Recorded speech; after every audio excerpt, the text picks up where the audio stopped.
the market is pricing in for a larger move on this one. Doesn't always mean we'll get it. That's just what the consensus is. There's a lot of downside support at 25, so I can see why market makers have picked that area. That is definitely people leaning more bearish on SoFi.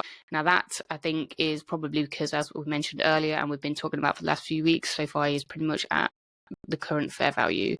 It's getting a little bit on the pricey side. Obviously, if you're a long-term holder, that's not so much of a big deal, but it's definitely something to be aware of, and I think that's why a lot of people are probably shorting this. So I am expecting a really, really good quarter, but it's going to take people a little while to revalue the stock. So we could get a slide off even if we do get good numbers, purely because that valuation is getting a little bit stretched. But it depends how good the numbers are, right? If the loan platform comes in absolute banger and members have shot up, then it will probably go bullish. So there is a lot of bullish interest higher at kind of $30 as well. Again, we talked about that being a strong resistance, so it makes sense why people are betting there.